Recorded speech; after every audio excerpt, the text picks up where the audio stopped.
Muy buenas tardes a un nuevo programa a desalambrar la salud mental, el programa que trata temáticas que tienen que ver con nuestro bienestar, con aspectos de nuestra vida cotidiana que pudiesen estar influyendo en lo que es nuestro desarrollo humano. Y todo esto, como ya saben, planteado en programas donde cada programa tiene un título en este caso y tenemos sin duda eh, la idea de poder compartirlos con cada una y uno de ustedes. Em, para el día de hoy anunciamos en nuestras redes sociales, ya sabían, tenía el título del programa Reflexiones sobre el miedo colectivo. Y para hablar sobre el miedo colectivo en particular, tenemos un invitado muy importante que quizás mucha gente conocerán y que accedió acá a venir y conversar con nosotros. Se trata nada más ni nada menos que de Alfredo Sfer, que está acá a mi lado. Gracias, Alfredo, Muchas gracias a ti por invitarme. Alfredo, para quienes no sepan, no vaya haciendo memoria, bueno, Alfredo, aparte de ser economista, haberse estudiado en esa área, también él ha sido un activo ecologista y también líder espiritual, se ha desarrollado en esa área. Y también, bueno, en algún momento, hace un par de elecciones, estuvo como candidato presidencial también, mostrando parte de lo que es su idea de la vida y como de sociedad. Así que partir con lo que es el miedo y ya introduciéndonos al tema, Alfredo, hay una cita de un filósofo que se llama Anthony Grayling, que lo plantea así, el miedo en particular. Dice, existe, es verdad, la idea de que el miedo tiene un lado positivo. La capacidad de temer nos da una obvia ventaja evolutiva porque nos alerta frente a los peligros. Aún más, como se ha dicho sabiamente en varias ocasiones, un buen susto vale más que un buen consejo. Pero, pero así y todo, el miedo mismo es más de temer que muchas de las cosas que la gente usualmente teme. Y eso es motivo de reflexión. Además de paralizar la acción, el miedo es la fuente de muchos males sociales. Da lugar al nacimiento de supersticiones, religiones, a sentimientos de antipatía racial y tribal, a la hostilidad frente a lo que es nuevo o diferente, a la rigidez o conservadurismo. Es una de las tantas miradas que existen respecto al tema y invitarte a agradecerte nuevamente, Alfredo, por tu presencia iniciando esta conversación. Muchas gracias. Me parece muy interesante la posición de este filósofo por varias razones. Lo primero es porque él dice, mira, el miedo te paraliza, pero también te hace actuar de una manera diferente. Y ese es un tema en sí mismo, ¿no? Sí. Te paraliza en el sentido de que tengo miedo, a veces significa no tengo interés de hacer eso, no quiero hacer eso, me molesta hacer eso, me incomoda hacer eso. Cualquiera sea eso. Claro. Si tengo miedo a la altura, no quiero subir la escalera. Si tengo miedo al agua, no quiero nadar en el mar. Si tengo miedo a lo social, no quiero ir a la fiesta. En fin, el no. Pero también el miedo tiene una gran característica, que el miedo tiene una relación directa con el comportamiento de las personas. Es decir, yo me comporto diferente con la luz prendida que con la luz apagada. Me veo diferente en el día que en la noche. Me siento diferente frente a una situación que frente a otra situación. Y me comporto diferente. Y hoy día el miedo ha cambiado el comportamiento nuestro de forma impresionante. Y quisiera solo elaborar 2 minutos en esto porque me parece clave que entendamos que el miedo no es una cosa esotérica. El miedo no es una cosa rara, no es un tema para discutirlo. Yo creo que los que nos están escuchando, que están aquí con nosotros, todos hemos tenido miedo de alguna manera u otra. Entonces, el tema es, ¿qué tipo de comportamiento muchas veces nos dan miedo? Hay gente que el miedo le crea una ansiedad porque el miedo se mantiene ahí por mucho tiempo, comen más, en fin, hacen una cantidad de cosas, consumen más. O sea, el miedo nos hace comportarnos de una manera determinada y eso tiene un impacto en nuestra sociedad. Pensemos, por ejemplo, cuántos millones de pesos se gastan hoy día en alarmas, en consejería, en hacer condominio, porque ya no podemos vivir en una casa libre. Ya eso no existe, tenemos miedo. Hay empresas dedicadas al rubro. Dedicadas al rubro, son millones y millones de dólares. Es una de las empresas que crece más en el mundo entero. O sea, hay un impacto económico de eso. Y hay gente que le interesa eso, de que haya ese impacto económico. Piensa tú en cuánto el mundo está gastando en armamentos. Tengo miedo que me invadan. Yo no sé en Chile quién nos va a invadir en nada, porque realmente para mí eso es como toda una caricatura de lo que es el otro y de lo que somos nosotros. O sea, Sin embargo, hay un gasto en armamento impresionante en nuestro país. ¿Me entiendes? Piensa en los países. Se dice, por ejemplo, de que hay países que tienen más miedos que otros. Por ejemplo, en Alemania se hizo un museo sobre los miedos de los alemanes. Imagínate hacer un museo. Para que tú hagas un museo del miedo de los alemanes, tú tienes que saber muy bien qué es lo que le provoca miedo a los alemanes para que el museo sea algo interesante. La migración, la guerra nuclear, la catástrofe ambiental, etcétera, etcétera. Los americanos es un país también que vive en miedo y que se cultiva el miedo. ¿Y cuál es la gran fuente del miedo? Todo lo que tenga que ver con gente que llegue a los Estados Unidos y provoque, ¿no es cierto?, una catástrofe, una bomba, ¿no es cierto?, todo este tema tan grande para los gringos. Entonces yo me pregunto, ¿no es cierto?, como sociedad, ¿cuál es ese miedo nuestro? Bueno, ese es un aspecto que me parece muy interesante de parte de este filósofo. Y el segundo aspecto que me parece interesante es que él dice, mira, hay miedos buenos y miedos malos. Sí. Entonces, yo ahí tengo una cierta diferencia con él, pero me parece súper importante. El miedo bueno es el que tiene un impacto bueno, ¿cierto? O sea, el miedo malo es aquel que crea un karma negativo en ti o en otros. Karma significa reacción, acto, absorción de un golpe, entre comillas, ¿no es cierto?, de una situación. Entonces, el miedo bueno te dice, mira, ahí hay un hoyo, no pases por ahí porque te vaya a caer al hoyo. Yo no sé si eso es miedo o es alerta. ¿No? Por eso hacer la diferencia? Claro, yo tengo un problema con este filósofo, pero está bien hacerlo, es decirlo. El miedo bueno actúa con una mente discriminadora libre de prejuicio. Es decir, el hoyo es el hoyo, la zanja es la zanja, el zanjón es el zanjón. En cambio, el otro viene con prejuicios. Por ejemplo, si tú tienes un niño, una hija, un hijo, y tú le dices, se me quedó la billetera en la pieza en el segundo piso, un niño de 3, 4 años, y dice, sube a buscarla. No, ¿por qué? Porque la pieza está oscura. ¿Y qué pasa en la pieza oscura? Es que hay monstruos, porque ven la tele, porque ven todos estos programas.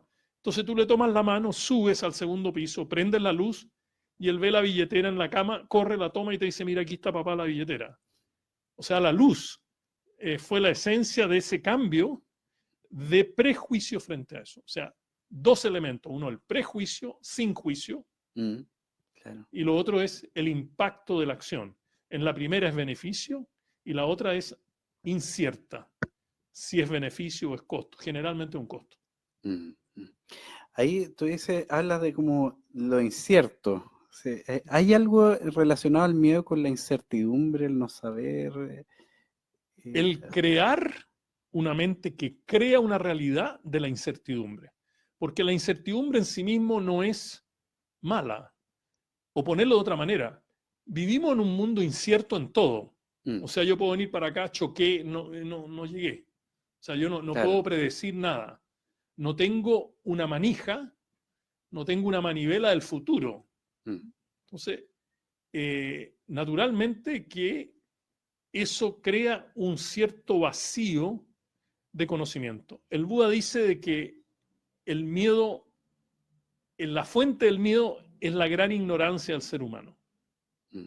Por lo tanto, él dice, mira, la ignorancia trae este miedo y el miedo trae sufrimiento. Y en esta ecuación el Buda trata de hacer algunas presentaciones de cómo salir del sufrimiento, qué es el sufrimiento, cómo se aborda el sufrimiento, cómo se elimina el sufrimiento, etcétera, etcétera, etcétera. Que son las nobles verdades, de las primeras 4 nobles verdades. Pero el tema está en que nosotros tenemos que tener claro que aunque nadie esté de acuerdo con la definición de lo que es el miedo, no interesa porque nosotros hemos sufrido el miedo, por lo tanto tenemos que abordarlo. Y aquí hay 3 fuentes generales que yo veo de dónde vienen los miedos.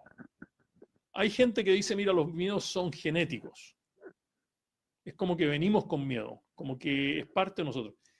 Y yo digo sí, pero poco. Pero depende. Depende de la situación y ya lo voy a explicar. La segunda manera donde viene el miedo, la gente dice, mira, este es un tema de vidas pasadas. Oye, mira, esto yo en la vida pasada, para quienes creen en eso. Claro, yo creo, pero se lo hay otra gente que no cree. así. Ya. Claro, la gente en la vida pasada dice, mira, yo fui el guillotinador en la época de la Inquisición. Entonces tengo miedo de usar un cuchillo, porque ya lo usé mal. Claro. ¿Me entiendes? Y hay libros sobre este tema, ¿no? Sobre vidas pasadas y cómo eso determina tu comportamiento. Y lo tercero es que tiene que ver con algo espiritual, que es ciertos desequilibrios en la conciencia. Y estos desequilibrios en la conciencia, no sé, se interesa expandir esto, pero tú me dices, Sí, ¿no? son 5 estados de conciencia que crean ciertos vacíos, y esos vacíos de incertidumbre, que era tu pregunta, ¿no es cierto?, hace que uno diga, mira, no sé exactamente cómo me posiciono en eso, y por lo tanto me da miedo. Por ejemplo, el primer estado de conciencia es el conciencia donde tú existes. Comenzaste Perfecto. a existir. No estoy hablando ni de religión ni nada, pero te separaste de una totalidad. Tienes una identidad propia. Eso se llama, en el lenguaje que yo he aprendido, la conciencia pura, ¿no? Conciencia que soy conciencia. Por primera vez soy Alfredo en un estado X, ¿no es cierto? Llámalo espíritu, no sé, alma, no sé. ¿Esto es del budismo? Por primera vez, el budismo, el hinduismo, también en el cristianismo. O sea, Ya, el estado en el cristianismo te creó Dios. Ya. ¿No es cierto? Claro, te separaste sí. de Dios, pero estás conectado. Pero ese pequeño vacío entre ser parte del todo y ahora tener identidad, te crea un poquito de miedo, porque cuando estabas en la totalidad, ¿no es cierto? Sí. Si eres parte de la divinidad, tienes todo. Amor perfecto. Estás completo, no sé. Estás completo, ¿no es cierto? Usando ese lenguaje. Sí. Entonces, ahí se crea el primer miedo, ¿no? Y ahí vienen muchas enfermedades psicológicas que tienen que ver con tu identidad. ¿Quién soy? ¿Cuál es mi identidad social? ¿Qué estoy haciendo? ¿Por qué existo como identidad propia? Después fui concebido. Soy conciencia que soy materia. No solo conciencia que soy conciencia, sino conciencia que soy materia. Y esa conciencia que soy materia viene del esperma y del óvulo de mi mamá y de mi papá, respectivamente, ¿no es cierto? Entonces, ese esperma de mi papá y el óvulo de mi mamá vienen con toda una cantidad de cosas que se transmiten en mi estado de conciencia que soy materia. Es decir, no es solo una cosa física. Pero si fuese una cosa física solamente y esta otra cosa no física no existe, el esperma de mi papá no es perfecto. Y el óvulo de mi mamá tampoco es perfecto. Y esa imperfección trae, ¿no es cierto?, otro tipo de desequilibrio, ¿no es cierto?, para poder yo entenderme frente a quién soy. Y ahí también nace miedo.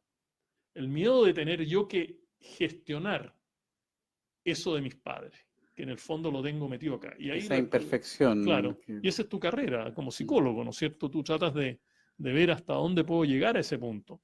Después viene la conciencia de que tengo sentidos y que tengo emociones. Grandes enfermedades mentales, ¿no es cierto?, en el desequilibrio de esa conciencia. ¿No es cierto? ¿Cuál es mi sentido de pertenencia? ¿Cómo yo me relaciono con la sociedad? ¿Cómo me relaciono conmigo mismo? ¿Cómo me relaciono con mi no material, con mi divino, con mi superior, con mi ser superior? Etcétera, etcétera. Después vienen las imperfecciones de crecimiento y movimiento, ¿no? Conciencia que puedo crecer y moverme. Y ahí vienen todas esas enfermedades mentales del niño que crece muy rápido, de los nuevos niños que están llegando al planeta con otra manera de ser. Es muy profundo ver eso. Y después, la última, es conciencia que soy interdependiente.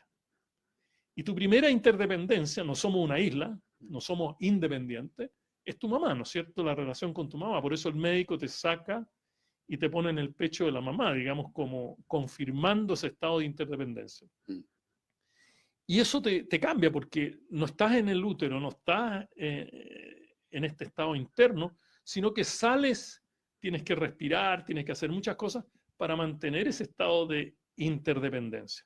Agrégale el papá, los hermanos, el barrio, el colegio, o sea, todos estos estados de interdependencia, y ahí nuevamente nace un miedo de tratar de entender ese vacío que se crea entre una simbiosis total madre-hijo a una simbiosis madre-hijo acá, madre-hijo y hermano, madre-hijo y papá, etcétera, etcétera. Y es ahí donde la educación, la salud, como un tema general, no como un tema que se trata aquí en Chile, falla y nos deja a nosotros un poco tambaleando. Y cuando nos vemos con este problema, cuando ya no lo podemos manejar.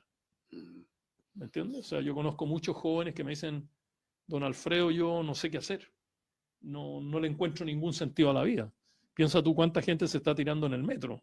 Que lo hablamos, sí. Claro, o sea, esta gente que se tira al metro, es que ya no hay espacio para un diálogo interno contigo mismo, ni con otros. Entonces, cuando uno mira nuestra sociedad, uno tiene que mirar todos estos aspectos, todos estos desequilibrios, y cómo realmente que la familia, el barrio, los amigos, los compañeros, la educación, toda la institucionalidad que existe en nuestro país, colabore en eso. Y termino diciéndote que a mí me ha tocado la suerte de ir a enseñar meditación a niños del Sename. Y ahí uno ve todo ese desequilibrio de estos niveles de conciencia, ¿no? En que él dice, yo no existo acá, esta sociedad me carga, yo prefiero drogarme, no tengo interdependencia con nadie, a mí me dejó mi papá y mi mamá botados, ¿me entiendes? O sea, está todo ahí en una sola persona. Obviamente que su estado mental, ya que este es un programa sobre salud mental, es extraordinariamente frágil. Y si la sociedad no tiene la capacidad de tomarlo y decirle, no, mira, espérate, tú no tienes interdependencia con tu papá o tu mamá, pero sí tienes interdependencia con toda nuestra sociedad. Nuestra sociedad está para ti. Cuando a mí me digan, mira, este niño es del Sename, yo debo parar, hablar, escuchar, ayudar. Debería ser así nuestra sociedad de tal manera que él crea una nueva interdependencia. Y no que la interdependencia sea con el psicólogo o con el psiquiatra. Qué interesante, interesante tema de que te quiero preguntar algo, justamente el tema de la interdependencia. Invitar a toda la gente ahí que ya están haciendo algunos comentarios, que puede estar el espacio disponible para que puedan ahí hacer las preguntas y nuestro voz estará ahí gestionando esos comentarios, así que invitar a la gente que siga ahí aportando.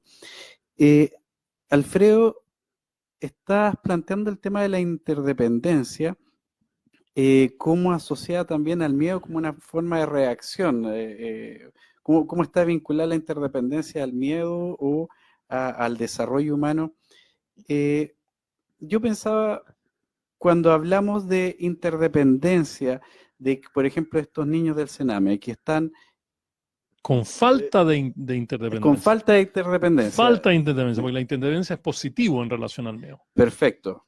En ese sentido, con esa falta de interdependencia, mi mamá, mi papá me abandonaron, por ejemplo. ¿Cierto? Y yo preguntaba, ¿qué cosa pudiese reemplazar esa interdependencia que no tuve o que no se desarrolló? ¿Cómo una sociedad puede generar esa interdependencia? Esta sociedad está para ti, decía, claro. ¿Cierto? Entonces tendríamos que hablar de una sociedad que entonces tenga un nivel de conciencia de poder aceptar, generar un vínculo con estos chicos, por ejemplo. Correcto. Correcto. Hace falta, parece, para llegar a eso como sociedad, o no. Absolutamente, estamos muy lejos. Y este no es un tema solo de los niños del Sename, es los adultos mayores. Por ejemplo. Son las jóvenes que quedan embarazadas, que lo primero que hace es un quiebre de la interdependencia. Tú no mereces esto. La sociedad no le gusta eso. El establishment impone una ética sobre estos temas.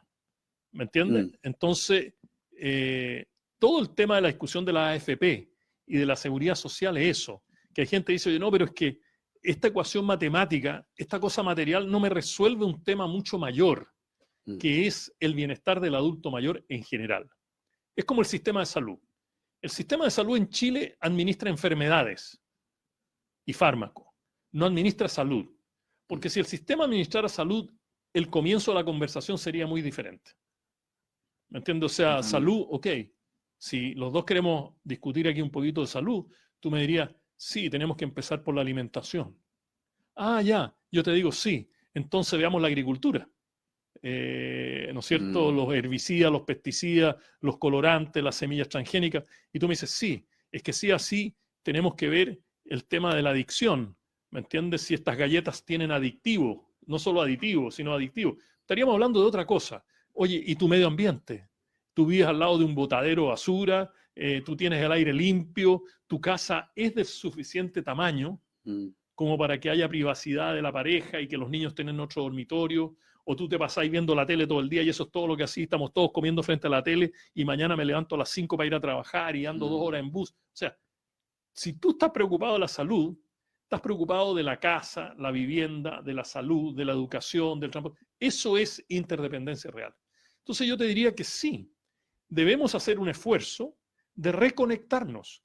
La salud mental es una desconexión de un estado de conciencia, es una conexión con un desequilibrio y por lo tanto si tú no lo puedes hacer, no lo encierres, ¿me entiendes? Trata de que haya también un insumo social para que esto cambie.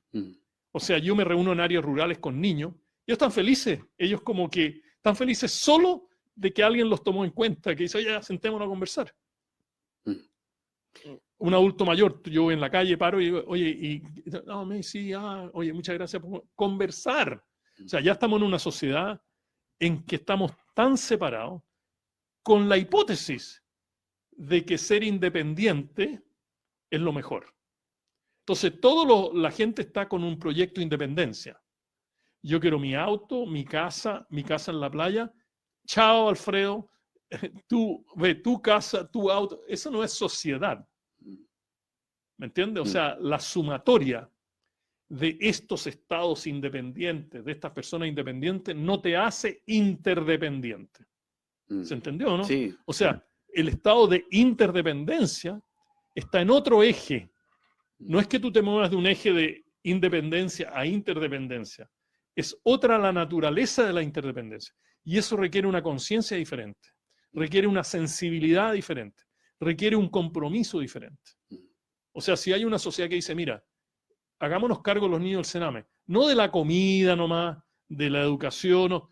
Oye, ¿qué hago con este personaje? ¿Cómo este personaje nos representa a nosotros? Ellos son un espejo de nuestra sociedad. El caso de los adultos mayores, exactamente lo mismo. O sea, cómo el adulto mayor llega a este desastre monetario, de ingreso, de vivienda, de salud, cómo la sociedad permite que llegue eso. Entonces estamos en una sociedad, arréglatelas como puedas. Es un problema tuyo. Sí. Entonces, ¿qué hacen nuestros líderes? Crecimiento económico, empleo, y el resto te lo arreglas tú. Es que no somos eso. Somos más que eso. Entonces, cuando tú haces una propuesta pública a una sociedad diferente, los periodistas te preguntan, ¿y lo que usted está diciendo, dónde está el empleo? ¿Dónde está el ingreso? Señora, nosotros no somos alcancía. ¿Me entiende? Metámosle al chanchito Alfredo monedas, estoy feliz porque llevo monedas en el estómago. La gente no opera así. Entonces, cuando tú me hablas de desalambrar la salud mental, significa mucho, es un título muy potente, porque desalambrarlo significa hacer un tejido diferente. Si estoy alambrado, yo me veo alambrado, o sea, yo me veo completamente acosado y reprimido. Nosotros como país no tenemos por qué tener tantos problemas de salud mental. Son frutos de la economía, de la destrucción ambiental y de una sociedad que pierde los valores de la interdependencia. Muy necesario mensaje y eso me hace acordar antes de darle la voz a Vozinov. Justamente hace poco una auditora, una seguidora, nos contactó por un tema que le está pasando personal y bueno, yo le contesté y solo el hecho de contactarle, aunque sea por esa vía virtual, parece que generó una buena sensación en esa persona. Como pensaba lo que tú estás diciendo, como esa interdependencia, el conectarnos nuevamente, lo que genera en uno, cuando alguien me escucha, me siento Claro, reconocido. claro. Quería como complementar antes Bueno, de la muy bien. Tenemos una primera pregunta de Julio Gutiérrez. Julio Gutiérrez. Muy bien. Quisiera saber qué piensa del miedo como herramienta política. Ese miedo que es tema común en las noticias, las redes sociales y termina convirtiéndonos en sujetos sociales temerosos. Julio, es absolutamente correcto. De hecho, no hemos hablado del miedo colectivo. ¿Me entiendes? No hemos hablado de ese miedo que nace de una manera tal de que, por ejemplo, el miedo, lo que yo llamo la parte trascendental del miedo, que es el miedo a no tener sociedad, el miedo a no tener seguridad, el miedo a no tener futuro, son la parte trascendental del miedo social. Entonces, ¿qué hace la gente? Lo manipula. Entonces, si tú no haces esto, es catastrófico. Y hay muchas maneras de utilizarlo. Y los más maquiavélicos utilizan símbolos sociales muy poderosos, como la bandera. O sea, hay mucha gente que anda con la bandera. Usan la música folclórica. Usan los nombres de las calles. O sea, pongamos cada vez más nombres que tienen que ver con la milicia, con el ejército, con la guerra, con la batalla, crear valores que nos mantengan a nosotros completamente en desequilibrio. Entonces, ¿qué consiguen ellos? Votos. Este es el nacimiento de muchos movimientos nacionalistas hoy día, en que a la gente le están diciendo, oye, tu sociedad no sirve para nada, no te da nada, yo te lo voy a dar, está todo perdido. Entonces, los otros valores como la democracia, como la participación, como el empoderamiento tuyo, pasa a segundo plano. Entonces, en Chile existe mucho eso, el uso del miedo, muy velado, muy poco.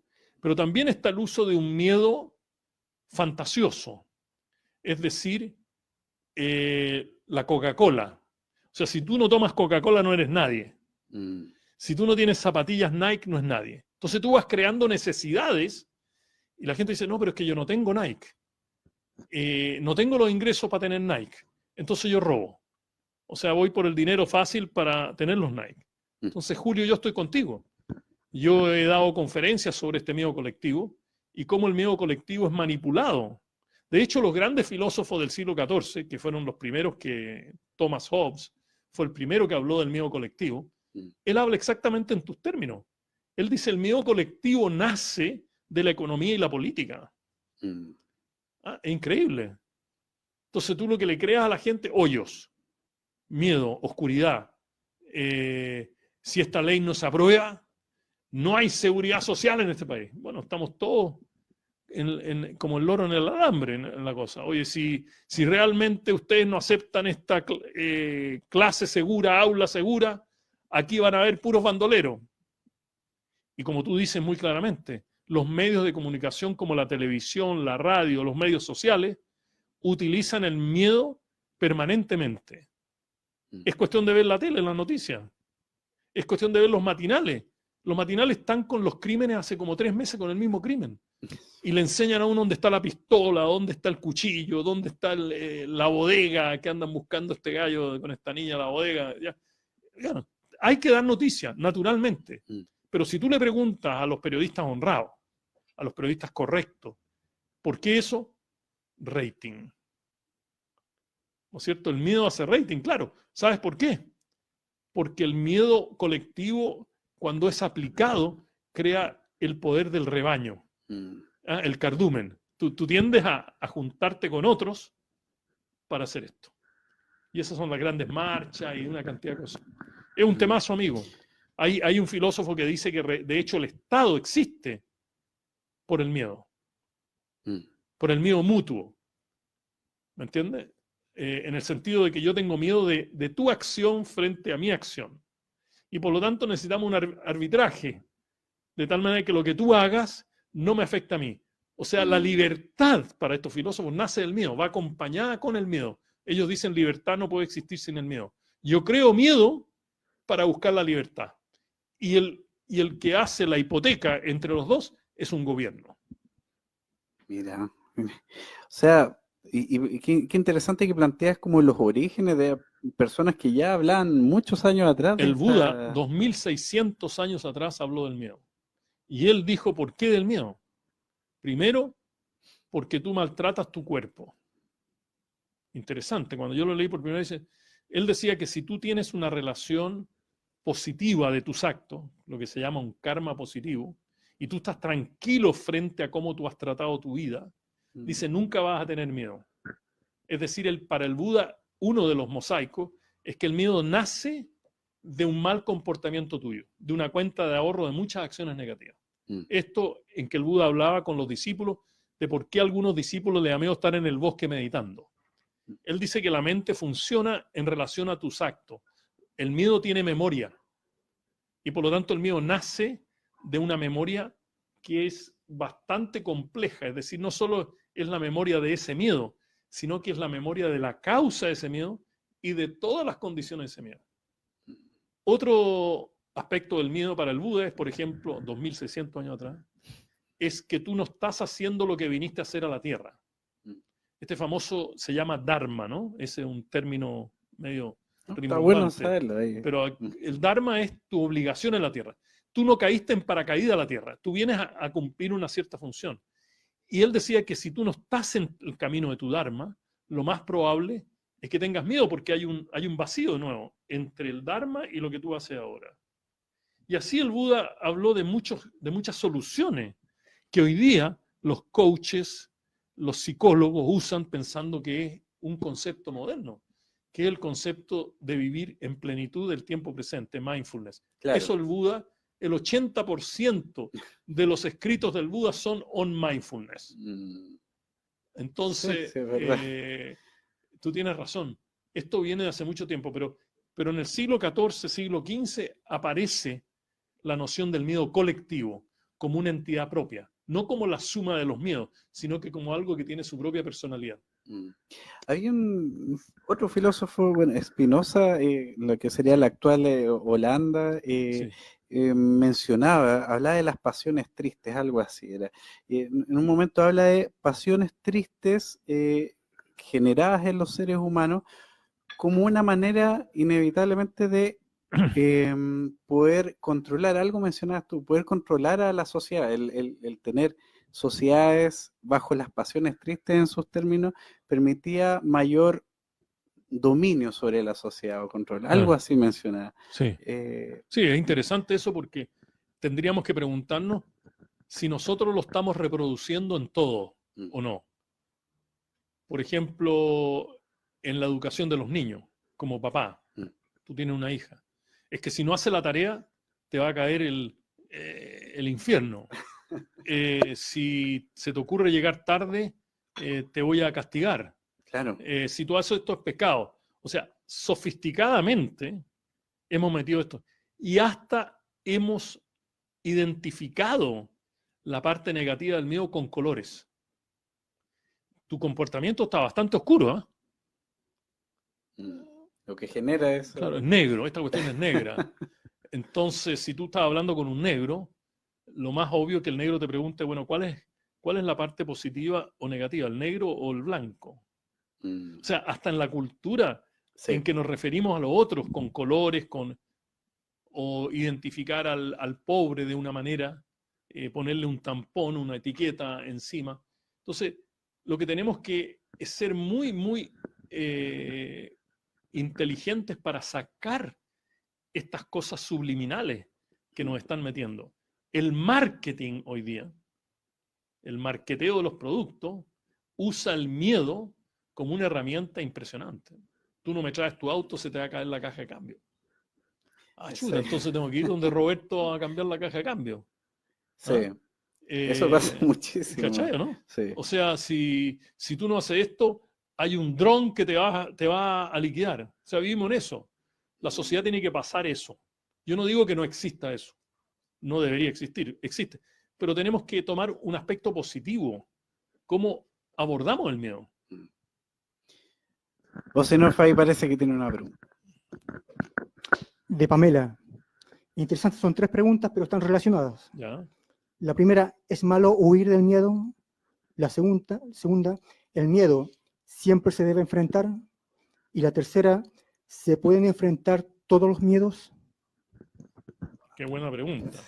La primera, yo no huiría, lo pongo en términos condicionales, porque el huir del miedo, ¿no es cierto?, el famoso comportamiento del ser humano, o peleo o me arranco, fight or flight, como dicen los gringos, es una reacción de Pavlov, es como un perro de Pavlov, venimos con esa reacción. Entonces yo diría que no. De hecho, yo encuentro que las grandes terapias que funcionan es confrontar el miedo muchas veces. Sin embargo, yo he visto personas que toman esta receta mal. Por lo tanto, no quiero ser malinterpretado. Que yo agarro a mi hijo y lo meto al baño, aunque esté llorando desesperadamente porque no le gusta bañarse en la tina, porque a lo mejor en una vida pasada se ahogó. Claro. Y esto, la tina del baño para él es muerte. No, es que Sphere dijo que hay que reproducir eso. No estoy haciendo eso. Pero sí creo que para una persona más racional, más equilibrada, el volver a retomar esa situación una y otra vez va a llegar a un punto en que se disuelve y desaparece. Yo creo que no se desaparece con Ritalin ni se desaparece con todos estos barbitúricos porque en el fondo queda en el subconsciente. Entonces, cuando tú haces ese juego, tú no le permites a la mente que te bloquee eso y quede permanentemente atrás hasta que aparece. No, tráemela aquí al frente. Tráemela al consciente y la trabajo en el consciente. Respecto a atacar todos los miedos, pucha, no sé. Si estás sola, bueno, ataca a los que puedas, porque los que no pueden no los puede atacar. Y los otros con alguien de la mano, o un grupo que te ayude, como Alcohólicos Anónimos, ellos están en grupo tratando el tema de la ansiedad interna, el alcohol, el cigarrillo, etcétera, etcétera. Bueno, busca un grupo que te ayude a tratar eso para no estar tan sola. Si todos los miedos se pueden abordar o calmar o eliminar, yo te digo sí. Sin embargo, eso requiere de un trabajo muy sofisticado, con niveles de conciencia muy diferentes y con instrumentos diferentes. ¿Me entiendes? O sea, si, ejemplo, por poner un ejemplo gráfico, si Juana de Arco existe hoy día, se reencarnó y existe, lo más probable es que ella no se acerque a ninguna fogata, ¿no es cierto? Porque la quemaron, ¿no es cierto? ¿Cómo se cambia eso? Es un trabajo que no es solo de esta vida, no es decirle, oye, mira. No. Ahora, yo encuentro que la solución a los problemas de ella, de Pamela, tiene que ver con la pirámide de la sanación. Y hay que saber cómo subir esa pirámide. El primer estado de la pirámide no es emocional como los psicólogos y los psiquiatras hacen. Primero aborda lo emocional. Yo digo, no, eso es un error. Lo primero es racionalizar el problema. Porque la persona está en un estado racional. ¿Me entiendes? Entonces, si tú no entiendes cuál es lo que está en juego, es muy difícil seguir para arriba en la pirámide. Entonces, el primer estado, conciencia, que soy conciencia. Yo sé que tengo ese miedo. Más o menos. En mi experiencia, mucha gente sabe el por qué. Si tú lo pones en el ámbito racional, no, yo no sé. Yo sé que tú sabes. De repente aparece. Me violó mi tío. Y se abre todo un abanico maravilloso de resolver el tema. Pero hay muy pocos que no saben nada. Claro, un niño es diferente. Estamos hablando de un ser promedio. Claro. Segundo estado, la emoción. Tercer estado, los desequilibrios que vienen de los 5 elementos de la vida. El agua, el aire, el espacio, el fuego y la tierra. Es decir, si nosotros estamos destruyendo el medio ambiente permanentemente, se nos acaban muchas opciones. Por eso en Estados Unidos yo dije que la gran ley de la sanación es que yo me puedo sanar en tanto cuanto se sana la naturaleza y la naturaleza se sana en tanto cuanto me sano yo. Es una relación interdependiente mutual. No existe sanación de un ser humano en una naturaleza enferma. Eso no existe. Eso es simplemente una ilusión. Por eso que seguimos acumulando enfermedades porque estamos destruyendo el medio ambiente. Después viene el estado de lidiar con con elementos o personajes o deidades que están en el ámbito de esto, que ya es súper sofisticado y hay que saber muy bien cómo entrar en eso. Y finalmente está tu registro akáshico, ¿no? Que está tu dharma, está tu forma primitiva de ser. Y ahí hay que saber mucho eso para poder meterse en eso, porque si se comete un error es un tema. Pero yo te diría, Pamela, que lo mejor es ir uno por uno, porque si tú subes, suponte tú que la pirámide tiene 50 miedos, 50 caras, baste que tú subas por uno para resolverlos todos, porque cuando llegues al punto tope de la pirámide, tienes que haber resuelto todos. O sea, si tengo un miedo de la justicia, ¿no es cierto? Justicia no puede existir sin compasión, ¿no es cierto? No puede existir sin poder. Están conectados. Están conectados todos. Por lo tanto, el psicólogo, el papel del psicólogo es ver la ventaja comparativa de esa persona frente a cuál miedo va a poder resolver más rápidamente, y tú terminas resolviendo muchos miedos. Mira, interesante. Bueno, ahí a Pamela la respuesta ahí para reflexionar y pensar, bueno, a todos nosotros también. Alfredo, había una pregunta que nos habían hecho llegar de Colombia. Colombia, que había mi mencionado amada así. Colombia. Así que la idea, bueno, es poder hacerla aquí presente. La pregunta es de Girmed Rivas. Ahí saludos a Girmed. Dice: ¿por qué algunas personas son tan felices haciéndole daño a otras? Ejemplo de lo que pasa en Venezuela o las multitudes en Brasil, a los que no les importa proteger su cultura indígena en aras de un desastre ecológico, solo porque alguien tiene un pensamiento belicista. ¿Qué es eso que lleva a la población en masa a actuar de una manera tan negativa como depredador hambriento? Esa es la pregunta del millón, ¿eh? O sea, ahí hay como 7 preguntas, pero Bueno, si entiendo a mi hermano colombiano, te quiero decir que amo Colombia. De hecho, estaré pronto en Colombia hablando sobre la paz mundial ahí y dando algunas conferencias sobre eso en Ibagué. Pero yo te diría que en vez de darte una respuesta, yo quiero saber cuál es la verdadera pregunta de la situación que él me presenta a mí. ¿Cuál es la pregunta central? Porque nosotros podemos estar permanentemente dando respuestas perfectas a la pregunta equivocada. ¿No es cierto? O sea, podemos nosotros dar recetas y me cargan las recetas, yo nunca hago eso, trato por lo menos. Entonces, para mí, tu pregunta o tu presentación situacional, para mí tiene una pregunta clave, que es: ¿por qué el ser humano tiene un lado oscuro? Algo así se puede en el comportamiento bélico, en todo eso. Entonces, la pregunta es si tiene un rol el lado oscuro, si juega un papel el lado oscuro. Yo diría que aquí tenemos que adoptar la ley de la asimetría. O sea, el yin no puede avanzar sin el yang. Cuando hay grandes equilibrios en que hay mucho yang y poco yin, aparece, ¿no es cierto?, todo este desequilibrio, se le da fuerza correctamente al feminismo, etcétera, etcétera, a la energía femenina. Por lo tanto, el yin y el yang en el hombre y la mujer tienen que ir en un cierto estado de equilibrio. Lo mismo sucede entre la luz y la oscuridad. La luz solo tiene sentido si hay oscuridad. Claro. No existe la luz con la luz, porque si yo soy luz, nadie me ve debajo del sol, no existo.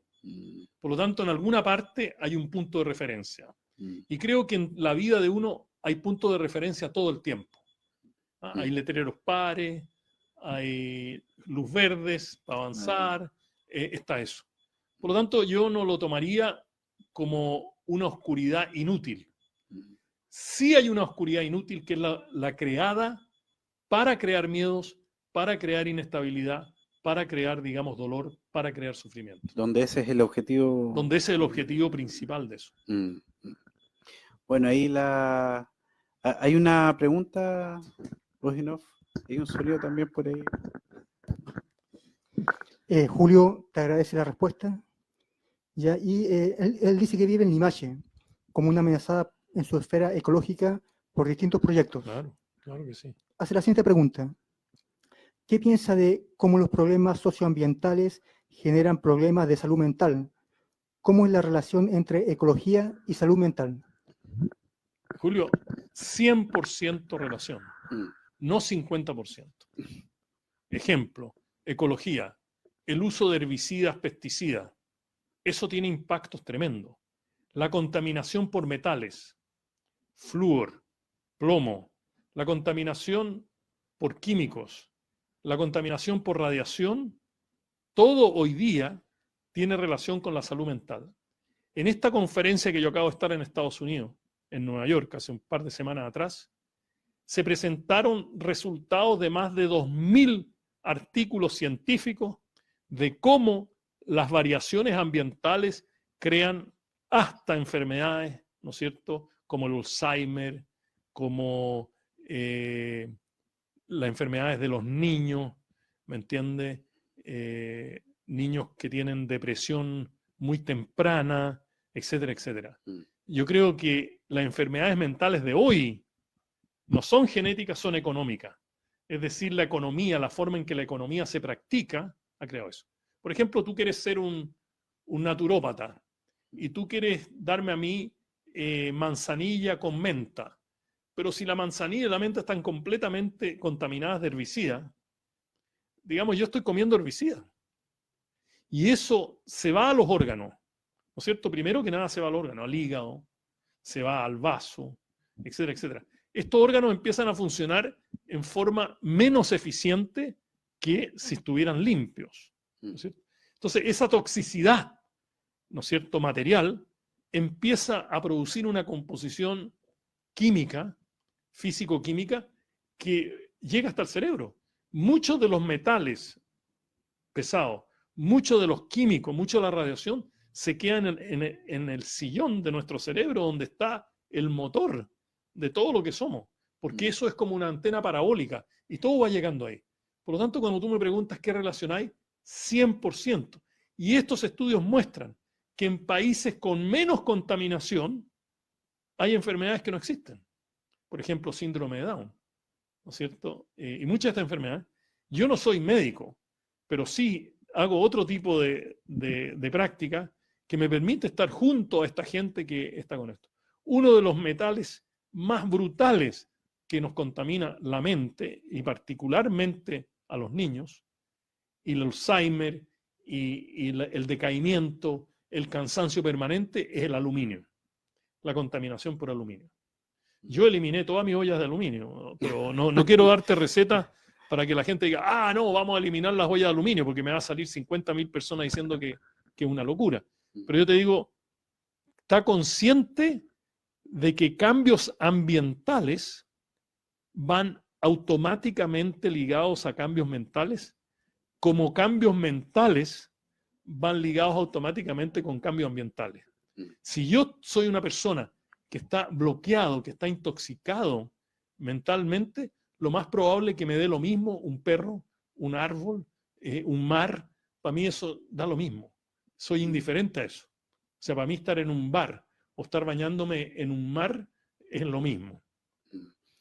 Sí, me hace acordar que a principio de año una psicóloga que escribió un artículo a partir de su experiencia de cáncer, no recuerdo qué tipo de cáncer, pero muy fuerte, habla de la terapia de bosques y de cómo, con ciertas investigaciones que ella buscó, aparece en las caminatas en los bosques, ¿sí?, como un impulsor, por ejemplo, del aparato, el aparato inmune, etcétera. Y cómo justo se unía con lo que mencionabas, la necesaria conexión entre medio ambiente y el ser, la persona. Absolutamente.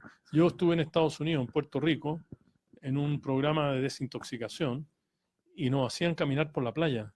Y la idea era quitarnos la radiación. O sea, ellos han tenido investigaciones que a través de la planta de los pies, en ese charquito que se forma entre la arena y el agua, ¿no? La arena seca, claro, y en medio del agua, ahí como que existe una capacidad muy grande de desintoxicación.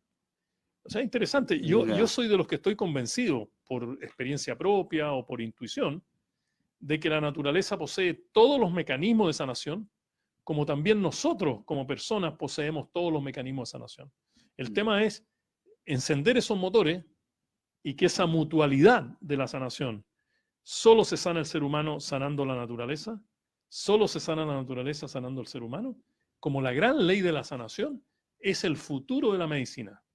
La medicina integrativa, por ejemplo, no es la integración de distintas formas de medicina, es la integración de diferentes formas de vida. ¿Me entiendes? O sea, no es un tema de que yo uno la acupuntura con el Tylenol, con el paracetamol. Eso no es medicina integrativa. O sea, lo que estamos integrando son diferentes formas de vida en una matriz de vida que dice, mira, no puedes estar enfermo, yo te curo. Por eso que yo creo que el planeta es vivo, es un ente vivo, las plantas están vivas, los animales están vivos, y por lo tanto las políticas nacionales deben incluir no solo los beneficios al ser humano, o sea, antropocéntricas, sino que además todos los seres sintientes y la naturaleza. Qué bueno recordarlo y recordar ese origen que de repente en el ritmo de vida a veces uno olvida esa conexión, parece que en el día a día, Claro. se podría decir. Y que mucha gente dice, qué bien me hace ir a la playa o ir a la Y montaña. además lo sientes tú intuitivamente. Claro. O sea, estoy se podría cansado, voy a escuchar el ruido de la playa. Y la economía refleja eso. Mira que es lo que te estoy diciendo. Si tú arriendas una casa que está encima de la playa, tiene un costo mucho mayor que una casa que está a 5 cuadras de la playa. Es verdad. ¿Me entiendes? Hasta la Sí. economía dice, mira, esto tiene algo de cierto. O sea, escuchar las olas del mar tiene un valor intrínseco en nosotros, que estar en un hotel a 5 kilómetros de la playa. Claro, claro. Cuando yo era joven y no tenía mucha plata, me quedaba como a 5 o 10 kilómetros y tomaba la micro para llegar a la playa. Claro. Pero la persona que tiene los dineros para otra cosa, él va a buscar el hotel que está en la playa. ¿Me entiendes? En la playa. O sea, está encima de la playa. Y eso es normal. Tú tienes un problema mental, un tema de agobio, te vas a la montaña, te vas a San José de Maipo un fin de semana. Y ¿por qué? Porque ese mecanismo, naturaleza-ser humano, es uno. No son dos separados. Entonces, cuando te falla un motor, tú vas en busca del otro motor. Y hoy día, desgraciadamente, pensamos que son dos cosas separadas y las hemos separado por lo que yo llamo la teoría de la inteligencia diferenciada. Es decir, yo, ser humano, soy plenipotenciario, soy más inteligente que la naturaleza. Yo soy más inteligente que el perro. No, somos igualmente inteligentes, pero con inteligencias diferentes. ¿Me entiendes? O sea, el hecho de que yo no entienda la inteligencia del perro no significa que el perro... O sea, lo interesante es que para probar la inteligencia de los perros utilizamos métodos humanos. Claro. Claro. Oye, a ver si este perro agarra el palito que yo tiro. Sí, porque tú juegas a la pelota, pero el perro no juega a la pelota. ¿Me entiendes? Sí, ¿Se entiende lo que le estoy tratando de decir? O sea, es tan absurdo en la investigación alrededor de la inteligencia que todo el mundo dice, no, yo soy plenipotenciario, yo puedo hacer lo que quiero con la naturaleza y si yo quiero cortar un árbol, corto un árbol. ¿Qué pasa cuando tú pierdas el cóndor? Cuando el DNA del cóndor se pierda. Ya se perdió en Malasia un rinoceronte blanco. Anteayer lo mostraron en la tele. Sí. Y solo quedan unos pocos en India o no sé dónde. Ya no me acuerdo mucho el país. ¿Qué pasa? ¿Qué pasa cuando el ser humano vive en un entorno en que esto se desapareció? Es tan estúpido pensar que la desaparición del ADN de miles y miles de especies tenga una injerencia en nuestro sistema de funcionamiento interno, inmunológico, ultramolecular o no. O estos son cosas totalmente separadas. Yo no soy científico en esta materia, pero lo único que puedo decir es que mi experiencia meditativa, que es mi cosa, mi locura, me dice que sí, que están íntimamente ligados. Y el día que en Chile se pierda el cóndor o el huemul, que están en nuestro escudo nacional, algo va a pasar. Algo se va a desencadenar. Es como si a ti te dijera, mira, te saqué, no sé, el apéndice, la vesícula, la amígdala, Algo pasa, no es que no pase. No pasa sin más. Sí, claro, o sea, ¿cómo lo hago? Ya no tengo eso. Yo vine con eso, pero ya no tengo eso. Es como decir en el auto le voy a sacar el tubo escape. Algo pasa. Exacto. Sí, qué bueno haber tocado este tema de yo creo que se habla poco, que es el medio ambiente, personas, y qué bueno que aparezca ahí. Alfredo, estamos ya en la parte final del programa. Hacia ese paso. ¿Hay una pregunta última? Daremos una respuesta cortita. Carlos, ¿cuáles son los desafíos de las y los profesionales asociados a la salud mental, en cuanto a psicólogos, trabajadores sociales, psiquiatras, etcétera, para abordar el miedo colectivo e individual? Carlos, pregunta cortita, respuesta cortita, vas a quedar insatisfecho. Pero yo creo que hay una evolución natural en la medicina, en la psiquiatría, en la psicología, y que va en direcciones muy interesantes. Por ejemplo, yo escuché un matrimonio de psiquiatras que se dedica a trabajar en situaciones de emergencia, de tragedia en el mundo. Gran bomba que mató a no sé cuántas personas, ellos no usan ningún fármaco. Y mostraron los métodos que ellos usan sin fármaco. Y ellos mostraron los escritos en los journals académicos de Estados Unidos, donde aparecen los resultados de estas otras terapias de emergencia que están en eso. Por ejemplo, las flores de Bach son súper importantes porque la naturaleza contiene todo.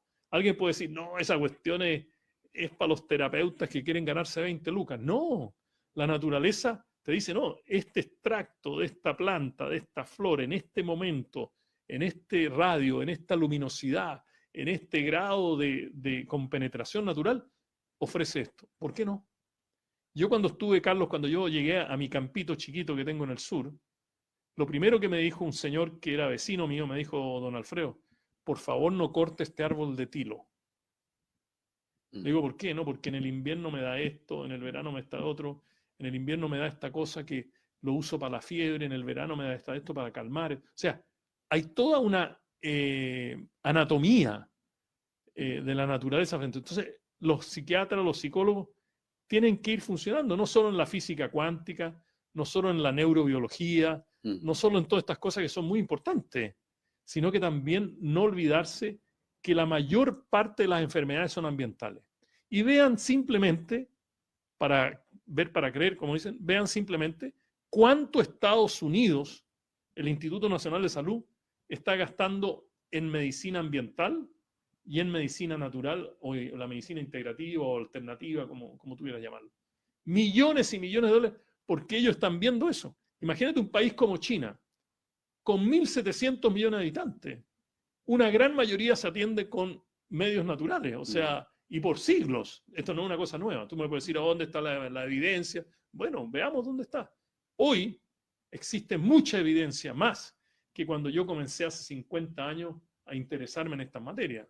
El impacto de la meditación, del yoga, sobre el sistema cardiovascular, los ataques al corazón, la hipertensión, el estrés, los miedos, la ansiedad, ya están publicados. O sea, por favor, no pongamos una raya entre los buenos y los malos, entre los científicos y los no científicos, porque podemos hasta criticar el sistema científico.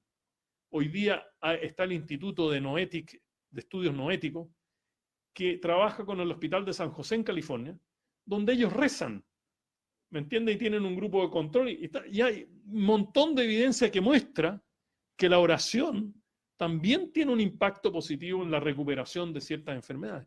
Por lo tanto, no eliminemos nada. Yo no soy pro en contra, ni tampoco tengo la categoría como para yo eliminar o no eliminar cosas. Pero sí creo que puedo hacer un llamado a que todo va, que nos abramos a todo tipo de cosas y no crear la terapia como una forma de dependencia en fármacos, como una forma de dependencia en esos profesionales, como una forma de dependencia de una matriz que está haciendo agua. Ahí, bueno, un mensaje ahí a partir de la pregunta de Carlos y bueno, Alfredo, estamos allá en esta parte final. Yo agradecido ahí de todas las preguntas que pudiste también contestar y tus reflexiones. Creo que nos dejan pensando a mí también mucho, así que eso siempre es bueno. Así es. Siempre es bueno. Así es. Bueno, quizás como lo que se viene, quizás en que estás, que si quieres comentar, dices que vas a ir a unas conferencias, Sí, como sí. ahí, si que quieres Mira, mi comentar. vida en este momento está dedicada 100% a la sanación del planeta. Tengo un compromiso con las generaciones futuras, tengo un compromiso con tu hija, con mis nietos.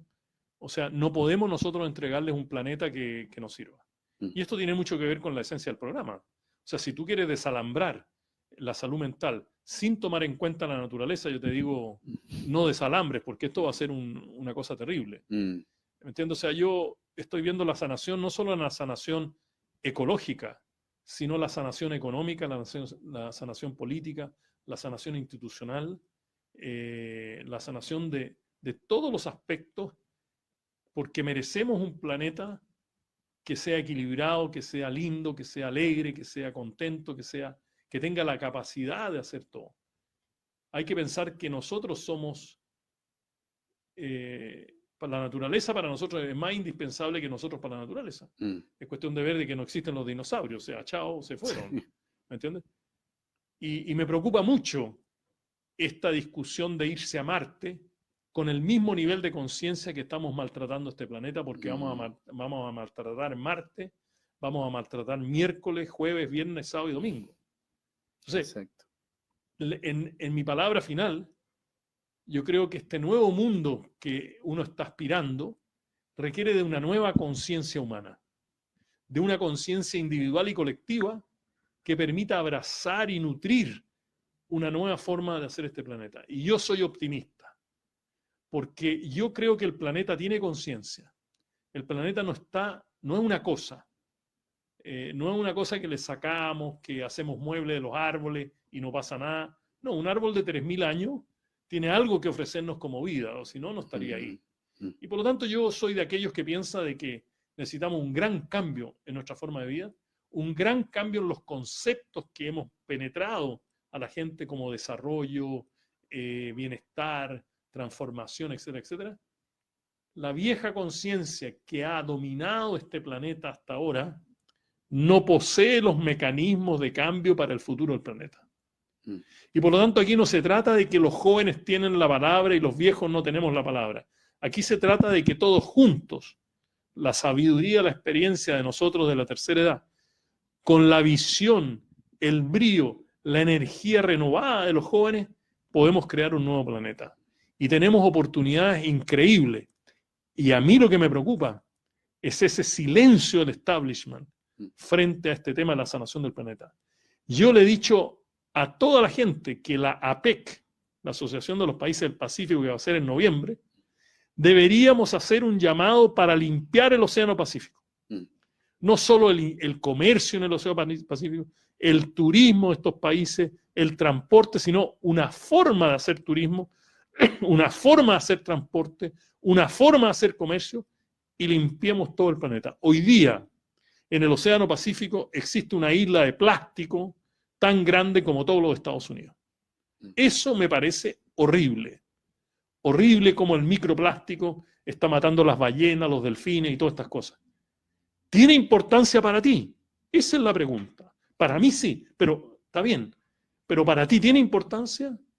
Tenemos que crear esta atención, este nivel de concentración frente a esta misión. Entonces, todo lo mío, personal, esto es algo muy personal, está dedicado a la sanación del planeta, a nivel local y a nivel mundial, y hoy día con un énfasis mucho mayor en el ámbito mundial, porque estuve ahí, porque creo que va a haber que cambiar un poquito, ¿me entienden?, la mentalidad de algunos sectores, de algunos países, de algunos líderes, en fin, y estoy convencido que es posible.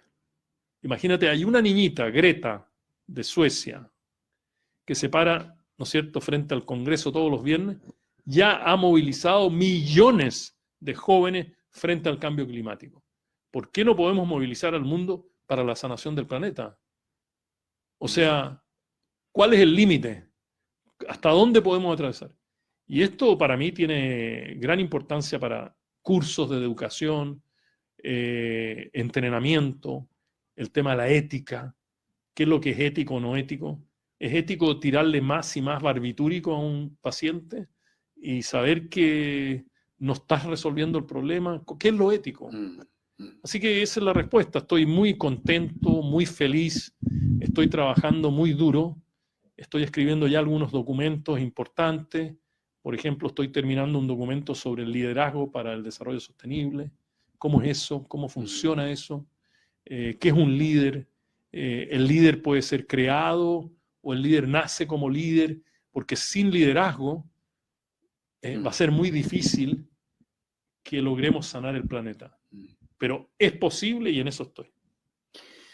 Tremendo mensaje, Alfredo, que yo, bueno, invito a la gente que entiendo tienes tus redes sociales ahí y quizás poder informarse también de tus mensajes y de todo esto que has podido compartir acá con nosotros.